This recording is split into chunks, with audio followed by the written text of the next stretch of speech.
Itu mga industry film industry hong lu ting ho zo se hi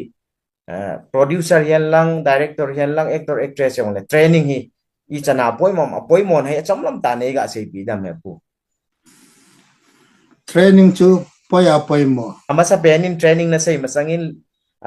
education lampang chu to ne ga se pi masa no education lampong hene men lekha ahe na hile ama chun amasang lampi vongte de lekha hin he chu ipam za yong za chamo je mintin ngal yong ngal je mintin lekha hin hello ho ipam som cha yong pas lo ho chu amela ideya ama tanu wanga chu ipam mila aza cha na khat na ngam lu na khat chu ani chu ai wanga chu lekha ahead lo athip lo je achu atho mo na ding chu lo bin onung le hung min thang han lang hin le mila a din do le ding I le ding hong hi pha la ama ding a chu nawa lo na tampi aum thu ya chlai ki ka la chu chule ki hil na chu pam cinematography language ki pau ki mong ho le ipi pam ho ko hong hi pha la ma ho ding a chu no pha nawa lo ti ho man na e chu pam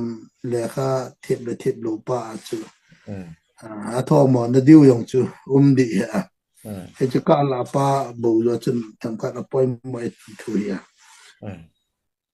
chu le ta training pa he le poi mo ha chu training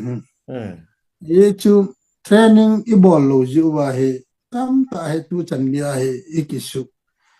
la sinu ikisu min mo kay yung yung chum film maker khat hi na dinga chum film direction kan bol na dinga chum film khat kan bol na dinga hi training hi in training lo yong lang khoi tan cinema hi jat ka ve in kathi su kay ta ti ai kan na ke pa awa chu cinema kan bola le I ma ka het lo ka kim ta chu training am lo wala hi I ma ki lung te lo ding hi ti ka het ja chu ke yong training hi ve tam pi ka chi ta chu pa e cho yong chi hi ala to hi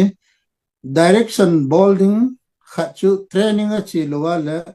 preview yong na ki ball pi lo de ti le wa hi ka se ji chu ai chu cinema visual technique pa so head lo wala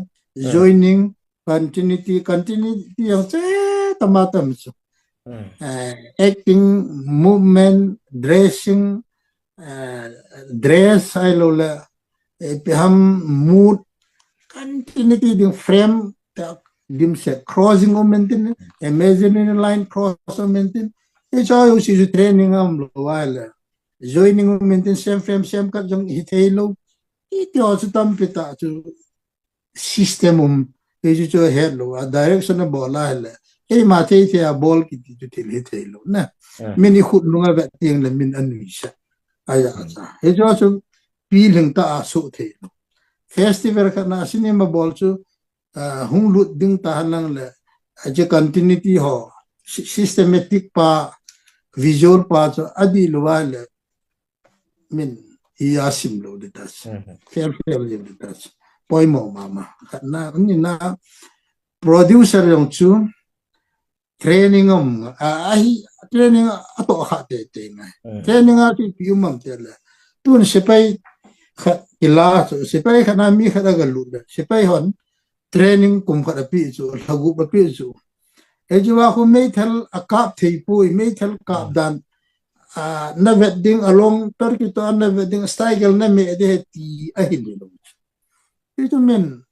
pasal kha jona head sach hilyong chu hil na be to awa apoy mo pas discipline hichu dan rule e ji pas training na apoy mo to ayong ho school kai uchu abc le kha me hilo chu pam discipline hung kiskim to pe tita banga chu actor kha actress kha supporting ding crew ding kiti ayong chu cameraman tole editor pre-production hian lang post-production hiyang le koi hiyang le echiwa cinema ki involved yo si chu training lo ade akala kina ki bo no le chu ichi pisiam tala production management kiti subject maintain production management na chu ama duty ma chu director duty ichan ge ham producer duty tela ama authorize ichan ham cameraman rule a right ni ne ichan ham ama to ding ipi ham a duty ipi ham actor khanin ichan ge chu ama na to di ichan ge chu to thelo dham actress crew ama ma mo pu no to production management kit e a chu chu hello ting ule akala chun nunga chun camera man pa chu hiti chin ni kan hi tango hiti chin ka de lo chu me hindi the na an hong hong hiti lang jo anin ka mu ati the chu ya chu actor chu actress chu ichan ge chu ama mo pu ya ichan ge ya chu pau the lo ham ti yong aki he nai hiti hello jo ba chu film ka tho na ka la ka kinawen ka boy win kan nga no win no shi ke ko long pa no shi ke ti ho production management hello ji ko ya na ya chu actor actress ke ti ho ke ka themin kalam yong la ka themin fighting yong ka themin ai lo la tu she dan yong ka themin ti a chu ki sun de lo training chu an ne te ngai ayaw te ngai training yaw lo wang chu ke wang chun kaza num lo chu za yong kaza lo ya chu training an sai kha la ke ko ma training a bol te ding yong chu ka ti ti un khat bia chu FDI ham ai lo la chu champur ham Imphal ham Guwahati ham